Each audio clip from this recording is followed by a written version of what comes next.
jirra jirtu hordoftoota YouTube jamsi jalatti argamtan kabajaadhaan subscribe share like inoo godhaa isinin jecha akkaataa itti salphamatti jechuudha loomii qofaa wanta mana keenya keessatti argamuun fuula keenya qulqulleessinu jechuudha loomiin uumamaan of keessatti orgaanikii viitaamin C of keessaa qabdi loomiin ammoo namni hin beeku malee osoo fuulli namaa gara biraatti yookiin meedisinii wantoota adda addaa doktora bira osoo hin deemin jechuudha qallaalimatti jechuudha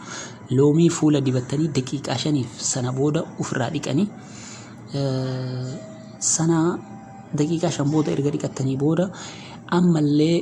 daa'ima jechuudha daa'ima fuula keenya yoo dibannee jenne hedduu bareeda daa'ima uumamni isaa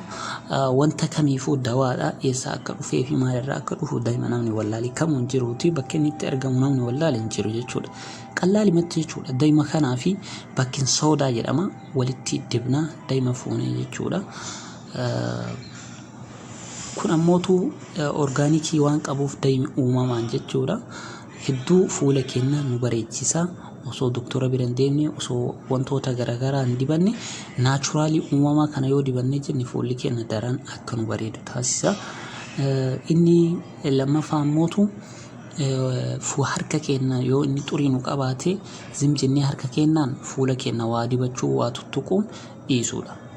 maaliifi namoonni gariin uumamaan amma fakkeenyaaf qaamni isaanii fuulli isaanii wanti kamiyyuu haa ta'u hin danda'u tuttuqaatii fuula qoshaashaa jechuudha harka qabuuni namoonni waan fuulli keessan uumama wanta akkasii qabu harka keessan erga dhiqattanii booda bishaan ho'aan fuula keessan huccuu ho'aan huccuun afaan dhiqannu kanaan fuula keessan xaragaadha aappilii jechuudha inni sadaffaan aappilii kana bishaan isaa asiira jechuudha namni hin beekne hin jiru isa kana fa'a fayyadamaati ilaala fuula keessan dibattan aappilii jechuudha fuula keessan dibattanii bishaan isaa hin bitama yoo dhuundanillee zanjabiila wajjin bishaan ammoo guddifnee biyaansii kubbaayyaa 4 leetira tokko jedhanii warri fayyaa dhuguun barbaachisaadha kalee fi fuula keenyarraa wantoonni sunniin akka hir'atu taasisaa gara biraatiin ammootu namni gara malee qaamni isaa dabaleensa qabu borcii maalii kanneen akka hir'isu taasisa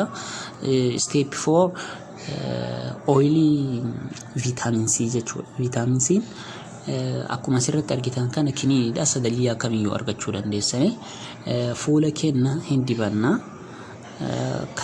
liqimsan tullee jira viitaamin C rifeensaaf fa'a gara booda irratti dammoo isa sirrii like share gootanii yaada kenna nu deeggartan kuma isiniin jedha horaa oromoo koo